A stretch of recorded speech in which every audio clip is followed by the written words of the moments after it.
Hey guys, welcome to Critical Beauty. Well, the Miss Earth 2023 finals took place in Ho Chi Minh City, Vietnam last December 22nd, and the winner is 18-year-old Drita Ziri of Albania, who beat 84 other contestants to win the coveted crown.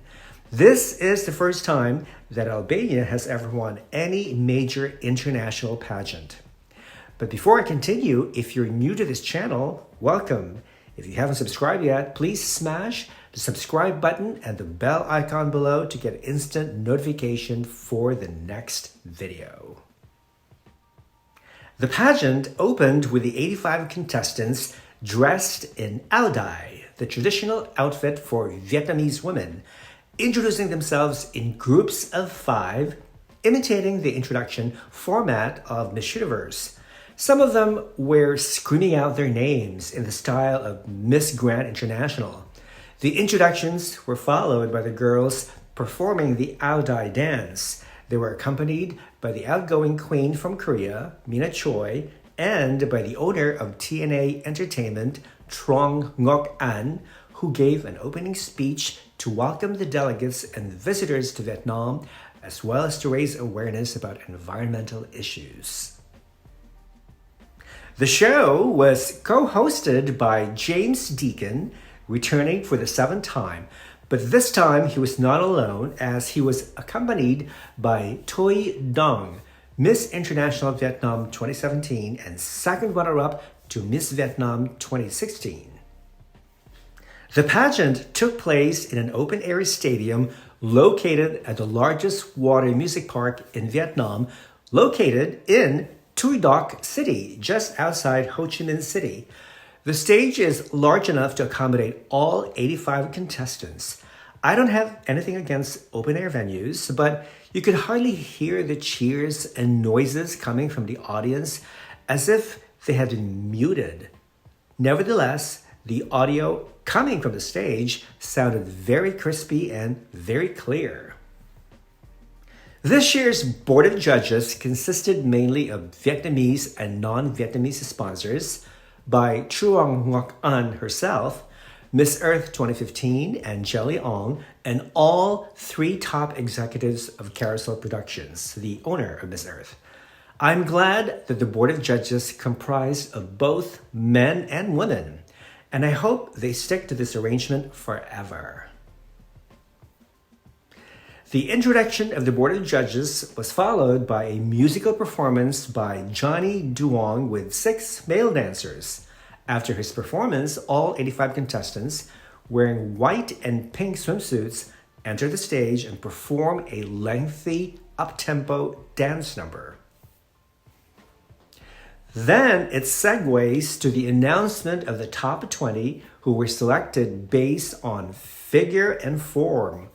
Once the country's name was called, the delegate had to do a catwalk and pose in the center of the stage. Here are the 20 lucky girls advancing to the finals. Out of these 20 girls, only 12 made my original list. I did not have South Africa, Canada, England, USA, or Indonesia, and I was pleasantly surprised by the inclusion of Mauritius, Kazakhstan, and Bulgaria, who I thought was the best Bulgarian contestant that ever competed in any major pageant. I actually did a video reaction of this segment that you can watch here. The girls whom I thought did well in the swimsuit were Brazil, Netherlands, Albania, Philippines, and Puerto Rico. Now, another girl, Canada, stole the show when she was unable to untie her wrap, causing it to slip down to her ankles, which caused her to walk awkwardly, but she successfully picked it up with her right foot, which amazed the audience and herself. After the top 20 were called, singer Sarah Lou and Jackie sang a song in Vietnamese, followed by international performer Chantal singing in English. Now, speaking of Chantal, this is her 4th appearance in Miss Earth, having performed previously in 2017, 2019, and 2022. So they must really like her. so I wouldn't be surprised if she returns next year. However, the public will want to see someone else besides Chantel, and I'm sure I will also want to. The performance was followed by a promotional video featuring TNA Entertainment CEO Trong Ngak-an, Miss Earth 2022 Mina Choi, Miss Earth Air 2022 Sheridan Mortlock, and Miss Earth Fire 2022 Andrea Aguilera, all wearing ao-dai. This is the only moment when the two elemental queens appear on TV, as they had not been invited to attend the finals in person. Same goes for the third elemental queen, Miss Earth Water Nadine Ayub. The top 20 were now reduced to the top 12. The biggest surprise for me was Kazakhstan, who was not even on my top 30. This was followed by the top 12 competing in evening gown. All of them were wearing various shades of green. Now, in this segment, the girls who caught my eye were Netherlands, Brazil, Philippines, and Russia, all of whom advanced to the top 8, including Albania, Thailand, Vietnam, and again, surprisingly, Kazakhstan. Each of the top 8 finalists had to pick a question from a bowl. Strangely enough, none of the questions had anything to do with environmental issues, but more like your typical pageant questions. A friend of mine who works closely with the Miss Earth organization had informed me that this year, the judges would be focusing more on physical beauty instead of advocacy. So this explains the reason why most of the finalists are indeed facially beautiful. So the first girl to pick a question was Netherlands, Noah Klaus, whose question was, how do you stay positive despite what is happening in the world today? At first, she sounded relaxed and confident, but seconds later, she choked and had a mental block. James Deacon attempted to help her finish her thought, but she was distracted by the timer, and then she failed to complete her thought. At this point, I was hoping that the judges would dismiss Noah's weak answer and still advance her to the top based solely on her beauty. Brazil also failed to give a good answer to her question on gender equality. Now, when Vietnam was asked the question, what do you think are the pros and cons of artificial intelligence? My first thought was, no, you can't answer that question in just 30 seconds. I mean, it's too broad a topic, right? Nevertheless, Vietnam gave an answer good enough to propel her to the top 4. The top 8 Q&A segment was followed by Mina Choi's farewell walk and speech. I have to be honest, Mina is my least favorite Miss Earth title holder. I mean, I thought her reign was very low-key, which is reflected in her lackluster speech and appearance. At this point, I was wishing time would speed up and that the new winner would be announced right away. The co-hosts announced the top 4 finalists in this order: Vietnam, Philippines, Albania, and Thailand. There were no surprises, considering that the 4 contestants gave the best answers to their respective top 8 questions. Now, the remaining 4 finalists, Netherlands, Kazakhstan, Russia, and Brazil, were automatically considered as equal runners-up.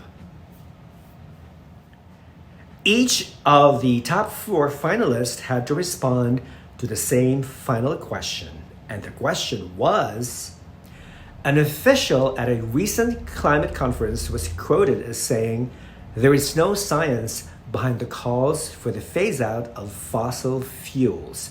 Do you agree? Why or why not?" First of all, I hated the question because it's impossible to give a succinct answer in 30 seconds or less. Second, none of the finalists really answered the question, And I don't think they understood it either. So they all ended up giving generic and kind of pageant patty-like responses. When it was time to announce the official results, the co-hosts proclaimed Thailand as Miss Earth Fire, Vietnam as Miss Earth Water, Philippines as Miss Earth Air, and Albania was crowned Miss Earth 2023. In my reaction video, I mentioned that Albania could be the next Miss Earth, and I was right, even though she wasn't my top favorite for the crown. Now, let's talk about the things I hated about the show. Bad camera work that exposed awkward scenes. The faces of the carousel executives were not shown until after all of them had been introduced by the co-hosts. So when James Deacon asked Angelia Ong's opinion about the pageant, the judge next to her, fashion designer Corey Tran, grabbed a bottle of water and drank from it. Also, when the camera panned out, you could see Peachy Veneracion looking at her iPhone. Some of the judges and sponsors were underdressed for the occasion, especially the men who wore casual clothes. I mean, I would think that fashion designer Corey Tran would have put on something more elegant and stylish. Instead, he looked like a member of the audience. During the top 8 Q&A segment, after answering their questions, the girls didn't know which direction they were supposed to go, either to the left of the stage or the right of the stage or heading towards the back of the stage. I didn't think that the female co-host, Toy Dang, brought anything crucial to the show. I mean, the show could have gone more smoothly if James Deacon had been the sole host, like he has always been. I did not like that the co-hosts were reading off their notepads. I mean, for a production company that claims to be technically advanced, they could have at least installed a big teleprompter for the co-hosts to read from. Miss Earth organization never gets it right when it comes to using interpreters. Year after year, 1 or 2 finalists choose to answer in their native tongue, and usually accurate translation is spoiled or ruined by an incompetent interpreter. Miss Kazakhstan's interpreter did not even translate into English what she had said, whereas Miss Russia's interpreter took too long to translate from Russian into English, so she just took it upon herself to say something in English that barely corresponded with a question on the world's declining birth rate.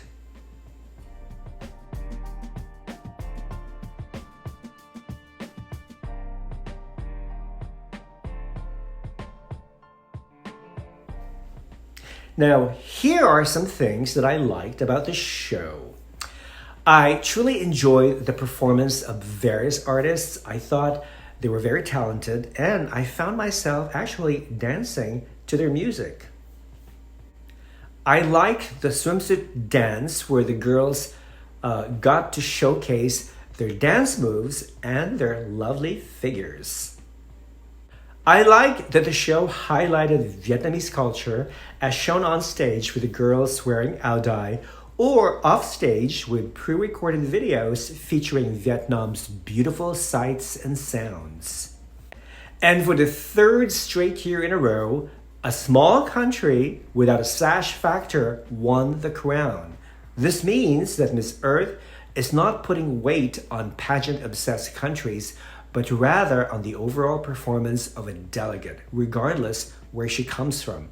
And this is the first time that Albania has won a major pageant title, and the first time since 2012 that a European country won the crown.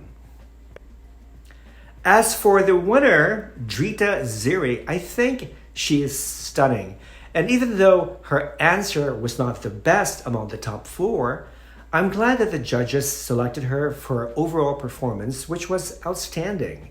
I have no doubt that she will be an excellent spokesperson for Miss Earth organization and an amazing Earth warrior. And there you have it, my recap and review of Miss Earth 2023. Do you agree or disagree? Comment below. Soon, I will be publishing my end of the year review of pageantry in 2023, so watch for it. Until then, have a happy and prosperous new year. Thank you for watching, guys. Bye.